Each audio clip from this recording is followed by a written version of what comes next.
Ever heard of a phrase, "A penny saved is a penny earned"? Welcome to the Fact Check channel. If you haven't subscribed, please do. To be able to understand money, we need to know money.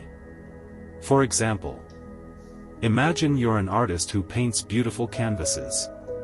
Your neighbor loves your work and wants a painting, but all she has to trade are guitar lessons, and you don't have an interest in learning guitar. So, instead of you two being at a standstill, she gives you money for your painting. You can then use this money to buy something you do want, like piano lessons from someone else. Money, a commodity accepted by general consent as a medium of economic exchange. It is the medium in which prices and values are expressed. As currency, it circulates anonymously from person to person and country to country, thus facilitating trade, and it is the principal measure of wealth.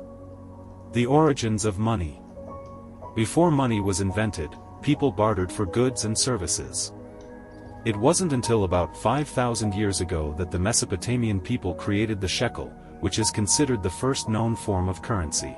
Gold and silver coins date back to around 650 to 600 BC when stamped coins were used to pay armies.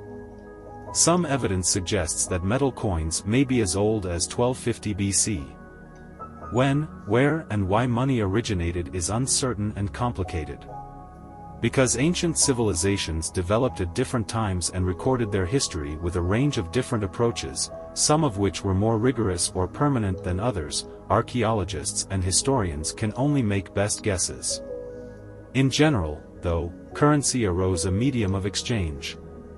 With its invention, a physical object like a coin or a slip of paper was exchanged for goods and services.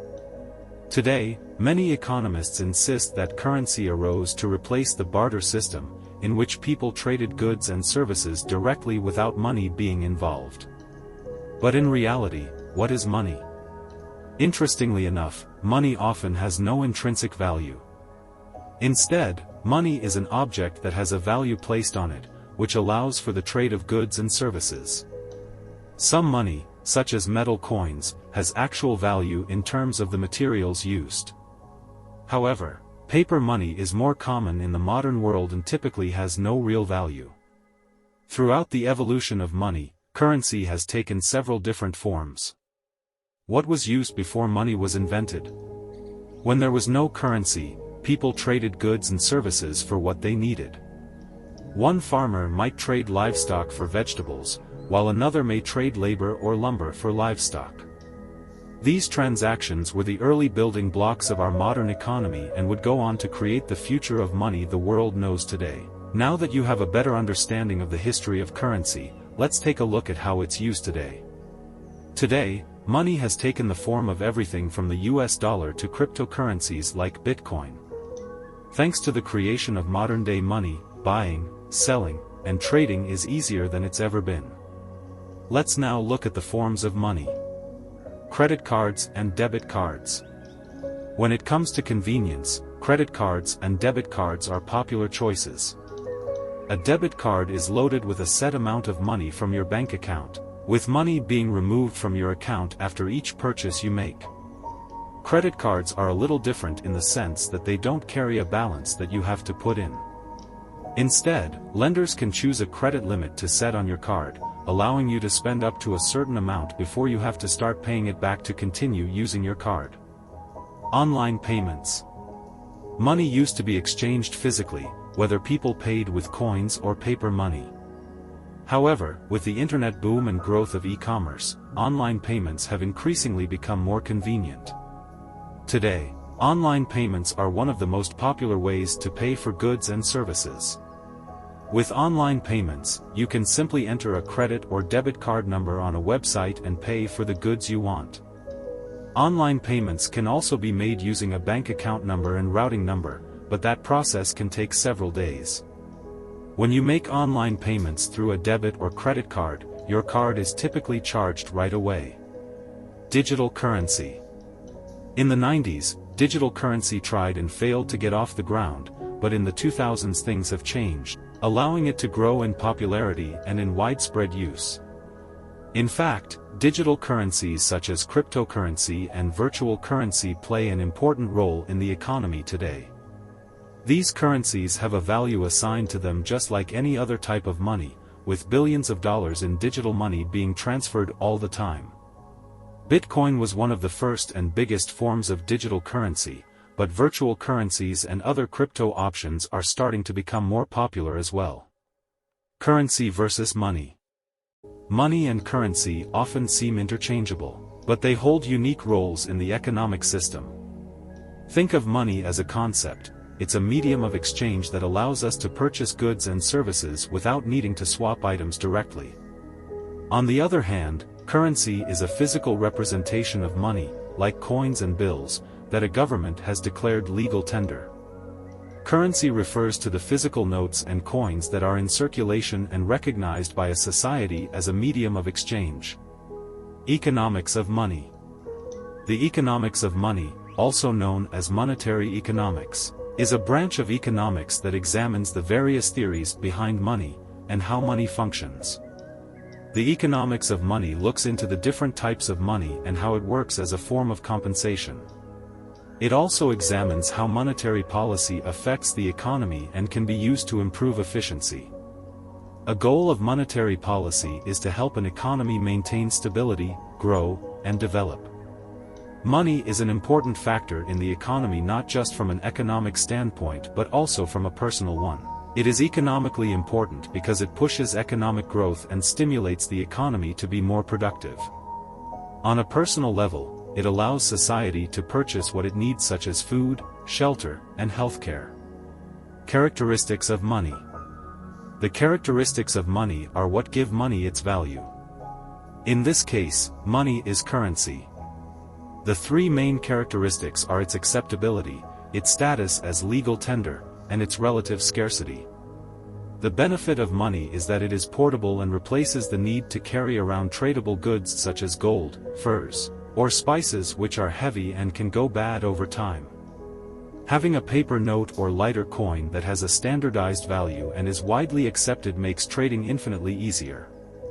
This standardized value also means that it can be easily divided into smaller units of account such as halves, quarters, fifths, and tenths. Acceptability. The acceptance of cash or checkable deposits as compensation or money is partially what gives it its value. Acceptance is the first step to legitimizing anything as money because if a government or a society does not want to accept the money as payment, this suggests that it does not hold value or at least is not in a form that is acceptable to them. An example of acceptability would be when you are paying at the grocery store, they accept cash, credit or debit card, or food stamps. However, if you went in with the title to your car or a gold ring, they would have a hard time accepting it because it is not liquid currency. No doubt both of these items hold value, but they are not accepted as currency. Legal tender. The second characteristic of money is its use as legal tender. This is when money has been backed by a government as a legal form of payment for any personal or private debts. This adds to the credibility and acceptability of money. US dollars all have the phrase, "This note is legal tender for all debts, public and private," written on them. Relative scarcity. Another characteristic of money is its relative scarcity. Money also follows the rules of supply and demand. The amount of money demanded is determined by the volume of transactions conducted in the economy and by the amount of money people want to hold as savings. With a consistent level of demand, the amount of money supplied will determine the value of money. There is no unlimited supply of money, it is supplied based on the level of purchasing power that the authorities want it to have. Uses of money. The uses of money are determined by the various tasks required to complete. There are 6 main uses or functions of money. Medium of exchange. A medium of exchange is an instrument used to facilitate the exchange of goods and services. Money is a medium of exchange because it allows one party to compensate another without the complication of bartering. Store of value. Money is a store of value because people can hold on to it for the future and expect it to maintain its value. Providing that inflation is low or non-existent, storing wealth in the form of money is considered risk-free. Unit of account. Money allows us to state wealth in terms of a monetary unit rather than the goods owned or produced. We can use the units of money to record the numerical value of goods to compare them to other goods that would otherwise be difficult to compare, such as a car to 1 year of private school. Measure of value.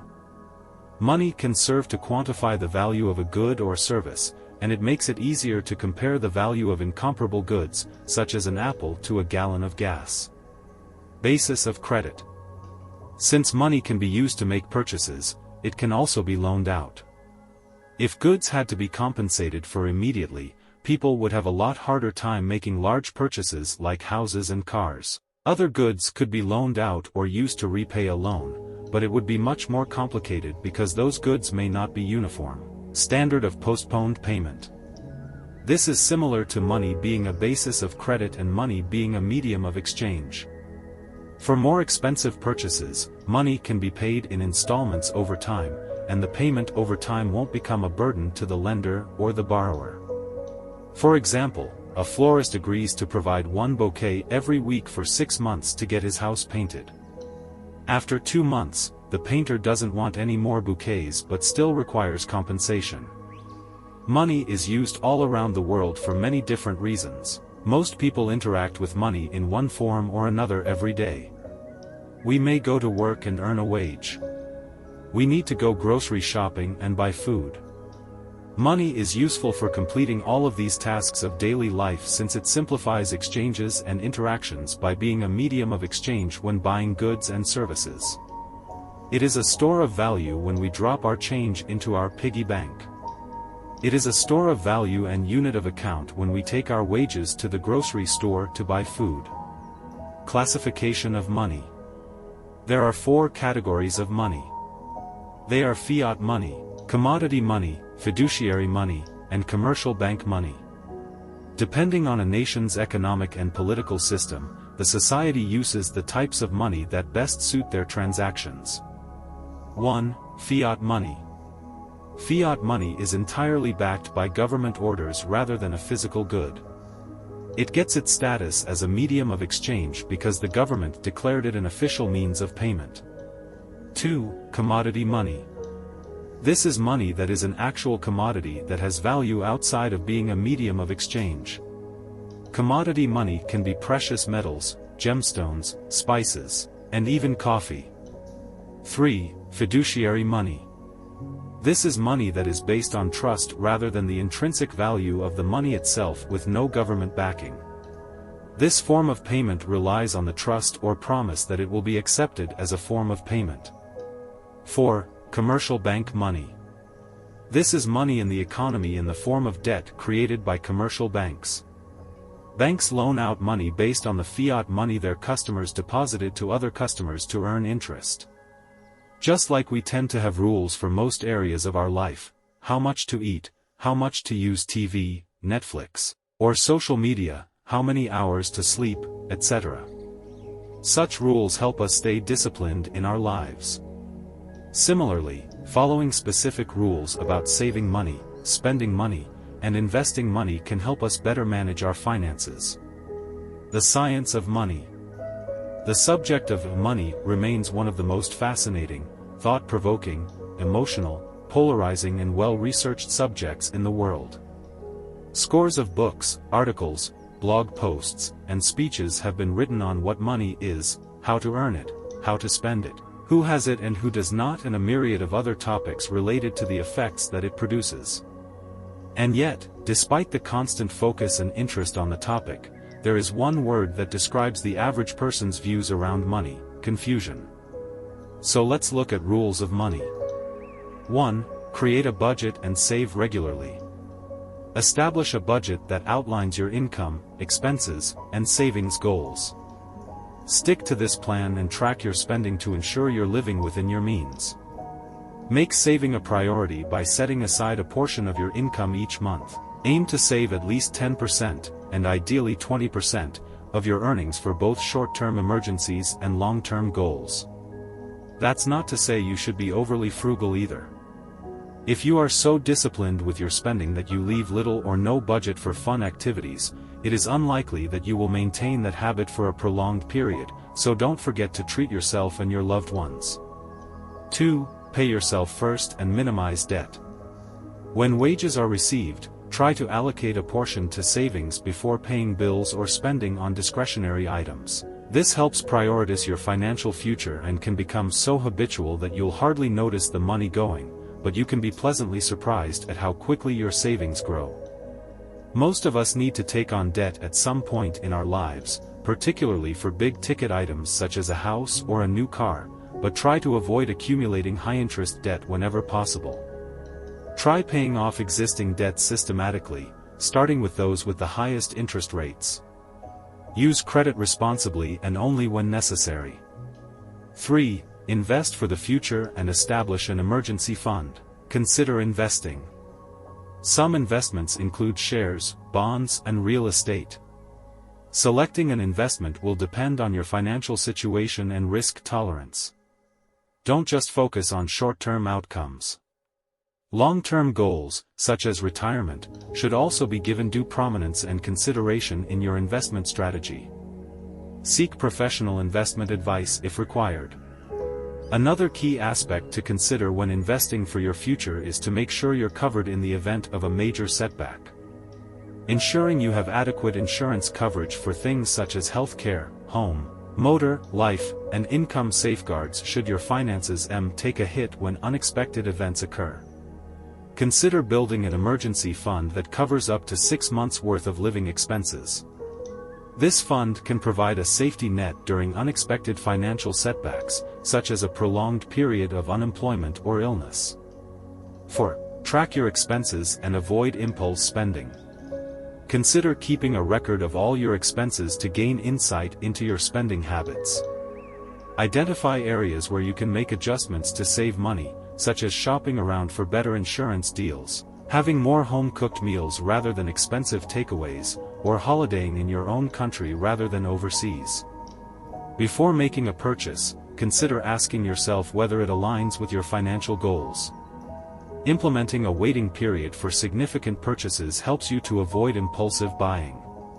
5. Keep abreast of all things financial and set realistic investment goals. Stay informed about personal finance topics, investment strategies, and money management techniques.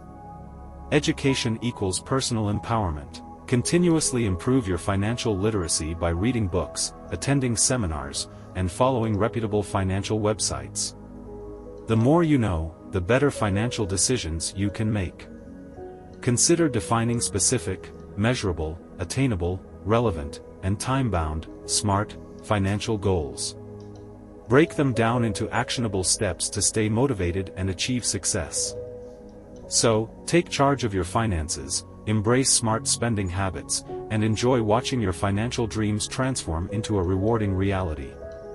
6. Your most valuable asset. Your most valued financial asset is your earning ability. Now, where does the money come from? What happens is you trade your labor, mental, emotional, or physical, for money. And then you take that money and you buy the results of labor of someone else, whether it be at the grocery store or the car dealership or the clothing store. What we do is we trade our labor for money, and then we trade that money for the labor of other people. So if you want to be paid more, promoted faster, or increase your earning ability, you have to increase the value of the work that you do. The whole subject of inequality is, unfortunately, self-determined. People decide to be unequal to others, especially in earning ability, because they decide to stop learning and growing and becoming better in their field. 7. Add value to everything you do. The thing about money is that you can have all the money you want and earn it honestly by contributing value to other people. By doing things for other people that are valuable, important, and help them get the results they want, and they will pay you for. That is the basis of money. When you start a business, it's very similar. When you work for a company, it's very similar. But money is merely a method of exchange for the quality and quantity of your work, which enables you to buy the quality and quantity of work from others. 8. Your behavior decides your success in investing. Investing is easy when you keep it simple. Invest long-term, create a diversified portfolio, watch your costs, and let compounding work its magic. It is quite a simple process, right? However, this simple process of investing becomes difficult, as emotions like fear and greed often drive our investment decisions. Fear tempts us to sell during market corrections. Greed prompts us to step up investments during market rallies to earn more returns. And as a result, these emotions become a hindrance to our financial goals. If you manage these emotions, you are all set to excel in investing. You will stay disciplined. And the focus will be on achieving your goals instead of falling prey to short-term volatility or noise in the market. So how can I manage my money? Knowing about the history of money and how money impacts your life is important, but understanding how to manage your money is even more crucial. Throughout the history of money, finding ways to save, invest, and spend smartly has been a key to financial success. If you want to manage your money better, focus on getting out of debt and staying out of debt in the future. You can use apps to track your spending and make a plan to pay off debt, and you can invest in crypto or other digital currencies for a slight boost in income. Bottom line, now that you know the essential rules about managing money, you can make them a part of your life. When these financial rules become a natural part of spending, saving, and investing money, they will surely go a long way in achieving financial success.